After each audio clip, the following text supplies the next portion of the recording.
शांता। अयोध्या की विस्मृता।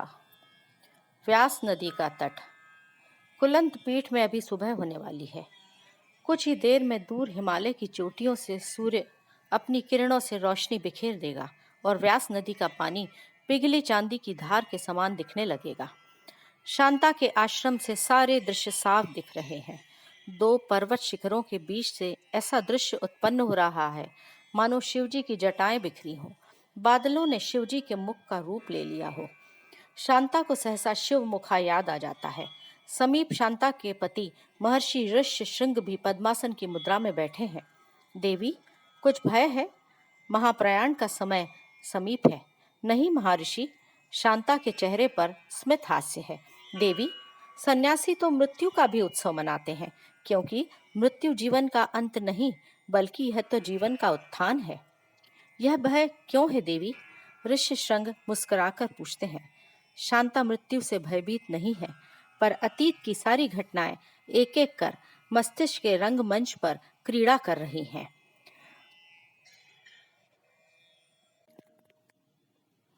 अयोध्या का राज दरबार।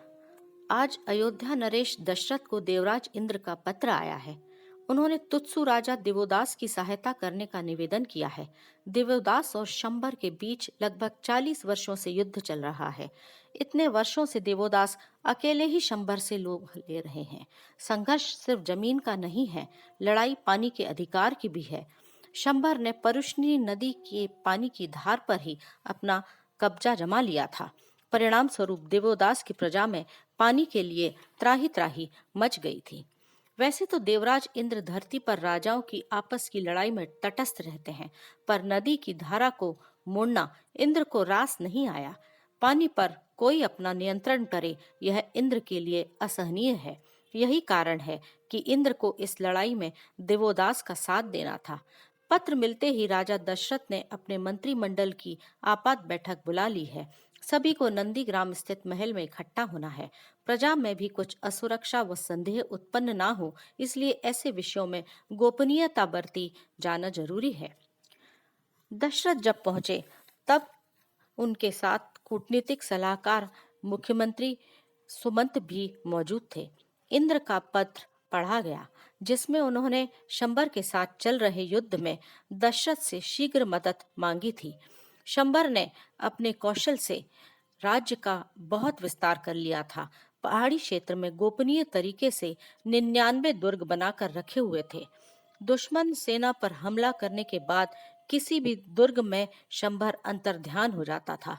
गुप्तचरों को भी पता नहीं चल पाता था कि शंभर कहाँ छुपा हुआ है। धीरे धीरे शंभर के राज्य का विस्तार हो रहा था। वह समकालीन राजाओं के सामने भविष्य में चुनौती भी बन सकता था। परुष्णी नदी से लेकर हिमालय की तराई वाले स्थान में भी अब शंभर का साम्राज्य फैलने लगा था। इस कार्य में उसकी मदद करते थे शंभर के बचपन के मित्र, जो क्षण भर में उसके लिए प्राण भी दे सकते थे। मित्र राजा चुमुरी, धनी, शुष्ण, अशुष और पिप इत्यादि का साथ पाकर शंभर दिन प्रतिदिन शक्तिशाली हो रहा था। उसकी महत्वाकांक्षा अब राज्य को उत्तर से दक्षिण तक विस्तार देने की थी। उसने हिमालय से निकलने वाली नदियों की धार भी मोड़ दी थी, ताकि मैदानी क्षेत्र के लोग परेशान होकर घुटने टेक दें। हिमालय के साथ तराई के जल, जमीन और जंगल पर अपना अधिकार चाहता था। शंभर का प्रादुर्भाव यानी जमे जमाए राज्यों पर खतरे की घंटी। बैठक का प्रश्न था, क्या इंद्र की सहायता करनी चाहिए? मंत्री धर्मपाल ने बीच में आकर पत्र पढ़ा और पुनः अपने स्थान पर बैठ गए। दशरथ बोले, एक शक्तिशाली मित्र इंद्र सहायता मांग रहा है, हमें क्या निर्णय लेना है? सभी की आंखें दशरथ पर ही लगी हुई थीं।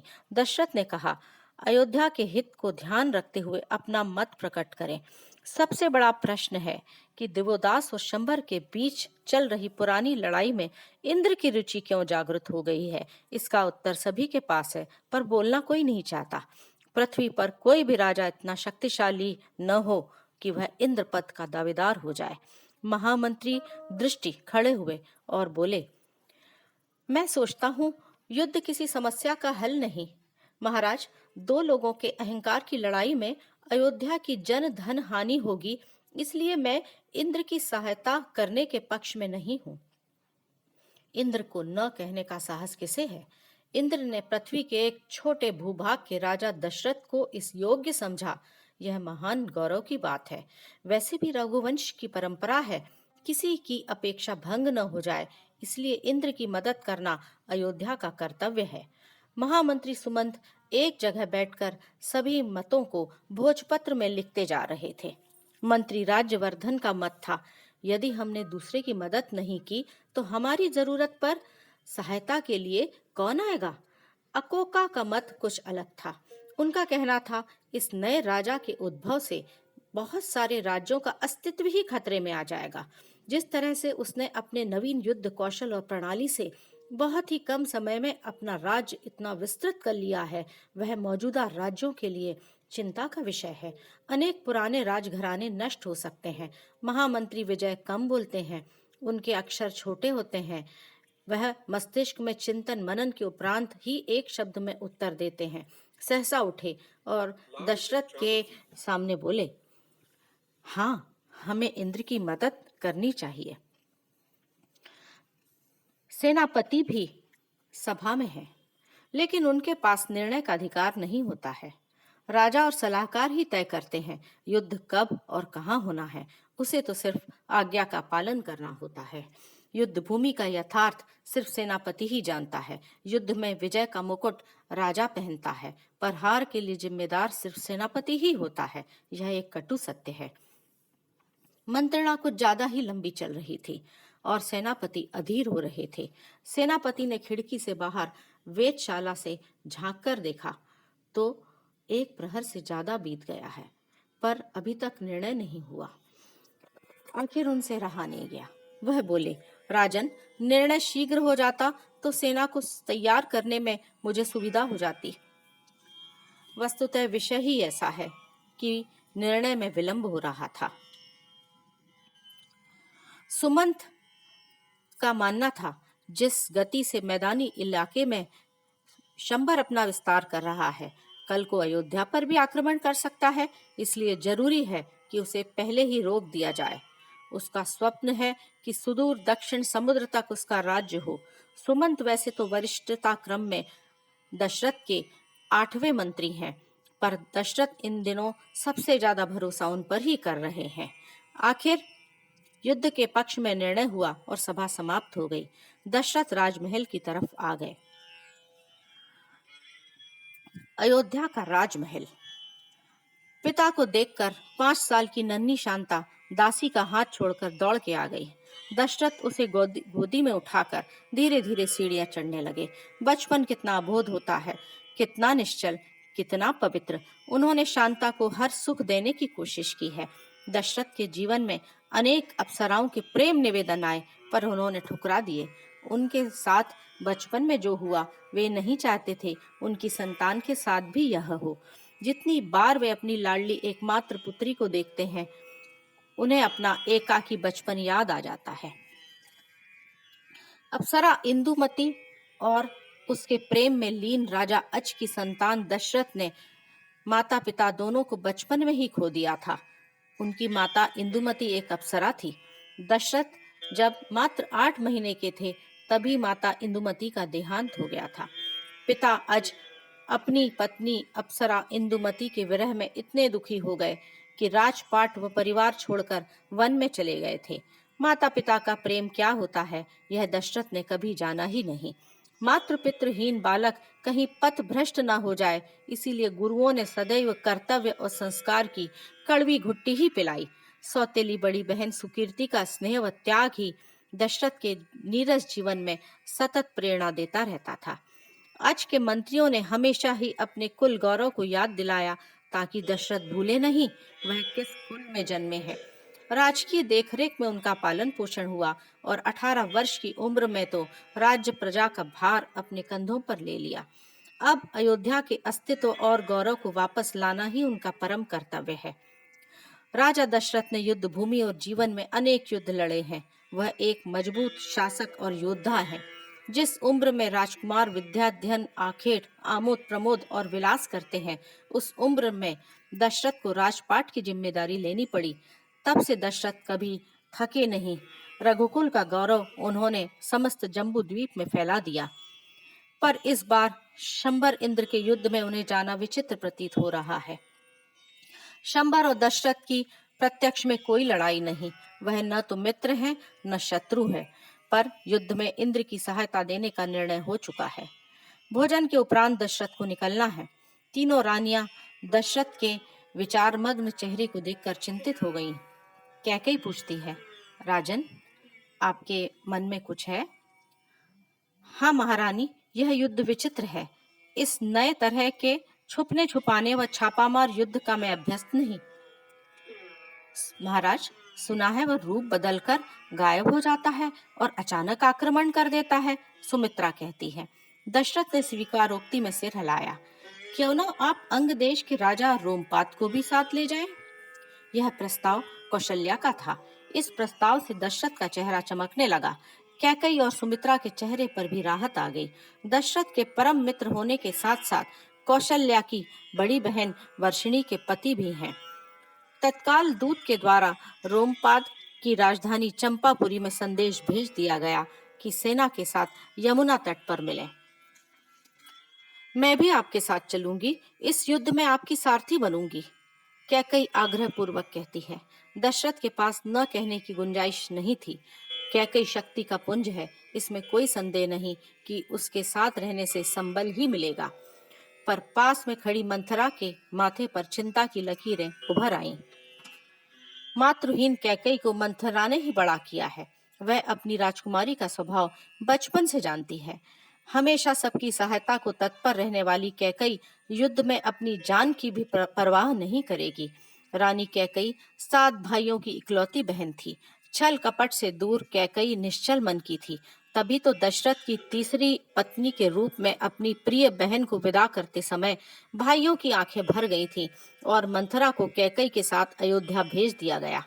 कैकेयी के बड़े भाई युधाजित का अनुरोध मंथरा टाल नहीं सकी और अपने परिवार को छोड़कर दूर अयोध्या में कैकेयी के साथ आ गई। तब से कैकेयी का हर प्रकार से ख्याल रखना ही मंथरा के जीवन का परम उद्देश्य है। अपार ऐश्वर्य धन संपदा के बीच राजमहलों के रनिवास में अकेलापन व्याप्त रहता है। मंथरा कैकेयी की सच्ची शुभचिंतक थी। दशरथ कैकेयी के युद्ध कौशल से परिचित थे। रथ संचालन में तो कैकेयी की निपुणता देखते ही बनती थी। कौशल्या ने राजा दशरथ का तिलक किया और तलवार थमाई। सुमित्रा ने हथेली भर लाल सिंदूर लेकर कैकेयी के माथे पर रगड़ दिया। महल में उपस्थित महिलाओं ने विजय का जोर से उद्घोष किया। नन्ही शांता अपनी तोतली वाणी में बोली, तात, आप युद्ध में जा रहे हैं?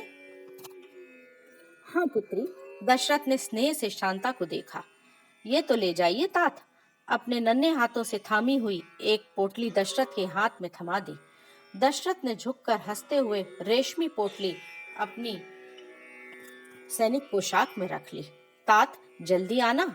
शांता ने नन्हे हाथों से दशरथ के हाथ पकड़ लिए। हाँ पुत्री, अवश्य। दशरथ की आंखों में बिटिया के लिए अपार प्रेम झलक उठा। दशरथ और कैकेयी सेना के साथ विदा हो गए। यमुना नदी दूर से दिखने लगी और दूर से अंग देश का ध्वज भी हवा में लहरा रहा था। रोमपाद का शिविर भी अब पास आ गया था। यमुना के दूसरी ओर रोमपाद अपनी पूरी सेना के साथ खड़े थे। रोमपाद ऐसा मित्र है जो एक आवाज पर मित्र के लिए खड़ा हो जाता है। कोई प्रश्न नहीं, कोई संदेह नहीं, निस्वार्थ मैत्री का प्रतीक है रोमपाद। रोमपाद को देखकर शंबर के साथ युद्ध करने निकले दशरथ को चैन मिला। रोमपाद ने महारानी कैकेयी का अभिवादन किया।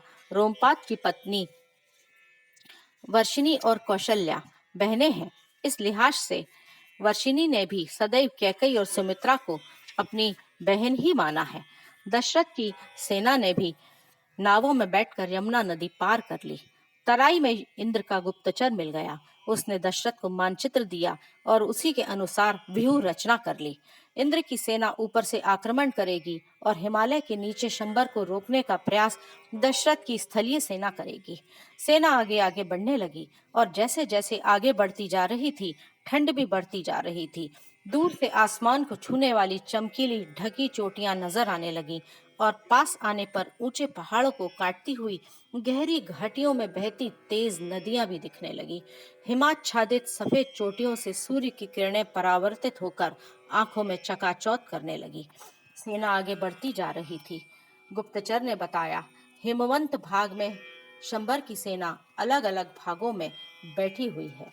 हिमवान, हेमकूट और निषद नामक पर्वतों पर शंबर ने सैनिक लगाकर रखे हैं। निषाद पर्वत पर उसने अपने आयुध रखे हुए हैं। पर्वत के पास से गुजरते हुए फूलों की तेज सुगंध ने तो मानो मूर्छा की स्थिति ला दी। सेना मानचित्र के अनुसार बढ़ती जा रही थी। सामने अचानक एक नदी आ गई। रोमपाद की सेना पीछे चल रही थी और वे लोग नीचे दिखाई दे रहे थे। नदी पार करने हेतु पुल दिखाई दिया तो दशरथ को आश्चर्य हुआ। जैसे ही दशरथ पुल पर पैर रखने वाले थे, वैसे ही नीचे की ओर से आए आयुध ने पूरा पुल नष्ट कर दिया। सेना में हलचल मच गई। पीछे मुड़कर देखा तो आयुध रोमपाद ने फेंका था। रोमपाद ने पुल नष्ट कर दिया? पर क्यों? रोमपाद, अब हम नदी के उस पार कैसे जाएंगे? क्षण भर के लिए रोमपाद पर क्रोध आ गया। मन में अनेक तरह के संदेह उत्पन्न होने लगे। अचानक नदी के उस पार शंबर की सेना दिखने लगी और सब कुछ नदी के जल की तरह ही साफ हो गया। तो वह मानचित्र देने वाला शंबर का गुप्तचर सैनिक था, जिसकी योजना संपूर्ण सेना को घाटी में गिराकर समाप्त करने की थी। पुल जहां समाप्त हो रहा था, वहां गहरी खाई थी जो दिखाई नहीं दे रही थी। दशरथ सेना के साथ जैसे ही पुल पार करते और गहरी घाटी में गिर जाते। दरअसल रोमपाद के चतुर गुप्तचर ने सूचना दी थी, तो रोमपाद ने शंख बजाकर आगाह करने की कोशिश की थी, पर इतने शोरगुल में सुनाई नहीं दी। दशरथ आगे बढ़ते जा रहे थे। इधर दशरथ का पैर पड़ने को ही था कि रोमपाद ने आयुध चलाकर पुल ही नष्ट कर दिया। दशरथ तुरंत रुक गए, पैर वहीं थम गए। एक क्षण में रोमपाद की त्वरित बुद्धि ने दशरथ के साथ साथ असंख्य सैनिकों की प्राण रक्षा की। शंबर कितना चालाक, चतुर और धूर्त है कि उसने तराई में ही अपने जासूस को भेजकर अपना पैतरा चल दिया था और उस सैनिक ने इंद्र का गुप्तचर बनकर पूरी सेना को मृत्यु के मार्ग पर भेजने का रास्ता दिखाया था, ताकि सेना बिना लड़े ही मृत्यु को प्राप्त हो जाए। रोमपाद ने आज हजारों सैनिकों की प्राण रक्षा की। आज नदी पार कर ली होती तो दशरथ सबसे पहले शत्रु का ग्रास बन जाते। दशरथ कृतज्ञ हो गए रोमपाद के। जोर से शंख ध्वनि करके सेना को पीछे लौटने का आदेश दिया। युद्ध में चौकन्ना रहना पड़ता है। आज रोमपाद ने दशरथ के प्राण बचा लिए। सेना पीछे आने लगी। अब एक छोटा सा मैदान भी दिखने लगा। यहाँ पर शंबर की सेना ने अचानक आक्रमण कर दिया। शंबर किसी को नजर नहीं आ रहा था।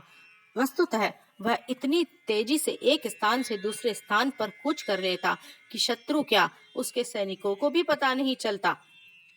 शत्रु उसका पीछा करते करते भूल भुलैया में खोकर अकेले पड़ जाते। आंख मिचौली करते करते पता ही नहीं चला कि दशरथ शंबर के क्षेत्र में अंदर ही प्रवेश करते जा रहे हैं, जहां से लौटना मुश्किल होगा।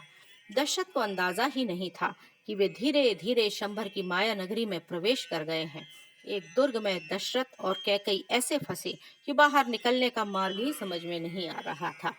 ऐसे विकट समय में कैकई ने अपनी बुद्धि से रथ को उस भूल भुलैया से चतुराई से बाहर निकाला। दशरथ कृतार्थ हो गए। ऐसे समय भी संयुक्त सेना शंबर की सेना को टक्कर दे रही थी।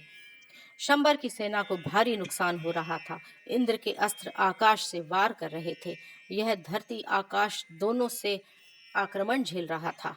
वह नीचे तराई में उतर नहीं पा रहा था, क्योंकि वह रोमपाद की सेना ने डेरा जमा कर रखा हुआ था। ऊपर से इंद्र के आयुध सतत आक्रमण कर रहे थे। दशरथ और कैकई के साथ पूरी सेना थक कर चूर हो गई, पर अगली सुबह पुनः युद्ध है। दशरथ जैसा रथ संचालन का कौशल किसी के पास नहीं है। वे युद्ध करते समय 10 दिशाओं में मुड़ सकते हैं और दशरथ दुश्मन का वार असफल कर देते हैं। आज के युद्ध में दशरथ का कौशल महत्वपूर्ण है, क्योंकि शंभर स्वयं सामने लड़ेगा। देवोदास की सेना भी एक एक घाटी में जमी हुई है। देवोदास का युवा पुत्र सुदास भी अपने कुल की आन बान बचाने वीरता से लड़ रहा है। आज सामने का युद्ध है। इंद्र और शंबर ने ने एक दूसरे को पराजित करने की कसम खाई है। कैकेयी और दशरथ दोनों रथ पर सवार हैं। दशरथ आज अपने नाम को सार्थक कर रहे हैं। चारों तरफ से आयुध और अस्त्र आ रहे हैं। दशरथ के कौशल से शत्रु सैनिक भी दंग हैं। दशरथ ने कैकेयी को आज्ञा दी कि वो रथ को घाटी के मोड़ की तरफ लगा दें ताकि दोनों ओर से उन्हें युद्ध की सेना दिखे। इस भयावह युद्ध में रथ में लगे अश्व भी भयातुर हो रहे हैं। कैकेयी ने इतने कस के प्रत्यंचा पकड़ के रखी है कि हथेली से रक्त निकलने लगा है। युद्ध चरम पर है। अचानक तेज आवाजों और शस्त्रों की गर्जना के बीच कैकेयी का ध्यान एक आवाज पर गया। चिर घर चिर घर। कैकेयी का माथा ठनका। प्रत्युन्नति संपन्न कैकेयी ने रथ से छलांग लगाकर प्रत्यंचा को एक बड़े से पत्थर पर बांध दिया और पहिए के सामने देखा तो प्राण कंठ को आ गए। रथ का पहिया टूट चुका था और साथ ही पहिए को रथ से जोड़ने वाली काष्ठ संधि चकनाचूर हो गई थी। अगले ही क्षण वह रथ से विलग होने वाला था। इसका मतलब रथ के साथ वे दोनों भी गहरी खाई में गिर जाते। पहियों को रथ से जोड़ने के लिए कैकेयी ने आसपास नजर दौड़ाई पर कुछ नजर नहीं आया। बिना एक क्षण देरी किए कैकेयी ने अपना हाथ रथ और पहिए को जोड़ने में लगा दिया। पीड़ा से मेरुदंड भी हिल गया। मस्तिष्क संज्ञा शून्य हो गया। पर एक ही ध्येय, अपने पति की प्राण रक्षा करनी है। युद्ध में विजयी होना है। इंद्र ने जिस विश्वास के साथ अपनी संयुक्त सेना में दशरथ को साथ में लिया है, वह विश्वास टूटना नहीं चाहिए। अपने पति की मान की रक्षा करनी चाहिए। दशरथ रणभूमि में चारों तरफ से तीर छोड़े जा रहे हैं। साथ साथ रथ को आवश्यकता अनुसार घुमाते भी जा रहे हैं। असहनीय पीड़ा के बावजूद कैकेयी रथ को थामे हुए है। सूर्यास्त तक दोनों सेनाओं के बीच अलग अलग मुठभेड़ होती रही। सेना को भारी क्षति पहुंची। शंबर की सेना भाग खड़ी हुई। दशरथ ने अपने आसपास कैकेयी को आवाज लगाई। अनजानी आशंका से उन्होंने कातर स्वर में पुकारा, कैकेयी, कैकेयी, कैकेयी, मैं यहाँ हूँ राजन। एक क्षीण सी आवाज आई। दशरथ नीचे उतरे और रथ के नीचे देखा तो उनके प्राण कंठ को आ गए। घाटी के किनारे रथ के पहिए को थामे हुए कैकेयी थी। कैकेयी के हाथों से रक्त बह रहा था। पीठ लहूलुहान हो रही थी। जितनी बार वे रथ को घुमाते होंगे उतनी बार कैकेयी को चोट पहुंचती होगी। मर्मांतक पीड़ा के बावजूद उसने उफ तक नहीं की। रथ को थामे रखा। दशरथ ने यत्न पूर्वक हाथ को निकाला तो तत्काल रथ के टुकड़े होकर गहरी घाटी में गिर गए। दशरथ कल्पना से ही घबरा गए। आज कैकेयी ने रथ को न थामा होता तो उनकी भी यही गति होती। उनका शरीर भी रथ के साथ साथ गहरी घाटी में पड़ा हुआ होता। उनका दिल भराया। कैकेयी को शिविर में लाया गया। आज के दिन का युद्ध समाप्त हो गया। तुरंत बेसुध कैकेयी की शिविर में चिकित्सा की गई। अगले दिन का युद्ध तो निर्णायक था। इंद्र ने आखिरकार अपने वज्र का प्रयोग किया। चारों तरफ बिजलियां गिराता इंद्र का वज्र शंबर के एक एक ठिकानों को तहस नहस कर रहा था। आकाश में धुएं के बादल छा गए। धूल के बवंडर उड़ने लगे। शंबर की सेना में हड़कंप की स्थिति थी। अब शंबर के बचने का कोई भी स्थान नहीं बचा। आधी रात को दो शुभ समाचार मिले। एक, कैकेयी को होश आ गया। दो, इंद्र दशरथ की संयुक्त सेना के सहयोग से देवोदास ने शंबर का वध कर दिया। नदी, जल, जंगल और प्राकृतिक संपदा को अपने कब्जे में रखने का शंबर का दुराग्रह तोड़ दिया गया। जिस परुष्णी की धारा पर शंबर ने अपना नियंत्रण कर रखा था, इंद्र ने उसकी धार स्वतंत्र कर दी। नदी का पानी मुक्त हो गया। जम्बू द्वीप भरत खंड में कल कल कल कल सरिता बह रही थी। परुष्णी नदी की धार कल कल करते हुए बहने लगी। शंबर मारा गया। वास्तु व स्थापत्य कला का अद्भुत नमूना शंबर की नगरियां सौवीपुरी इंद्र ने अपने निवास के लिए रख ली। आज से इंद्र का नया नाम हुआ पुरंदर। पुरंदर यानी शत्रु का नगर तोड़ने वाला। दशरथ ने शिविर में प्रवेश किया। कैकई के स्वास्थ्य में अब सुधार आया था, हाथ अभी भी घायल है। दशरथ के आते ही उसने उठने का प्रयास किया और अभिवादन किया। महारानी कैकई, जी स्वामी, तुमने मेरी प्राण रक्षा के साथ साथ अयोध्या के सम्मान की भी रक्षा की है। महाराज, वह तो मेरा कर्तव्य था।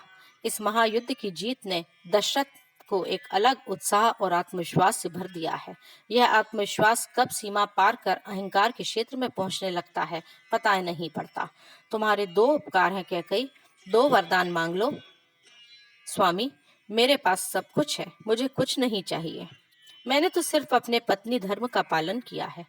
नहीं कैकई, तुम सारथी की भूमिका में भी थी। हम रघुवंशी किसी का उपकार नहीं रखते। तुम्हारा पति महान शक्तिमान है। मांगो कैकई, मांगो। विजय का उल्लास गर्वोक्ति में बदल रहा है। कैकई को चुभ गई वो बात। लगा दशरथ उसे उलाहना दे रहे हैं। कैकई अयोध्या के मुकाबले में एक सामान्य राज परिवार की है। कौशल्या और सुमित्रा बड़े राजघराने की होने के साथ साथ आपस में रिश्ते की बहनें भी हैं। वरदान उधार रहे महाराज, समय पर इन्हें अवश्य मांगूंगी। कैकई ने हाथ जोड़कर दृष्टि नीचे कर ली। दशरथ का अहंकार तृप्त हो गया और वे प्रसन्न मुद्रा में रोमपात के शिविर पर पहुंचे।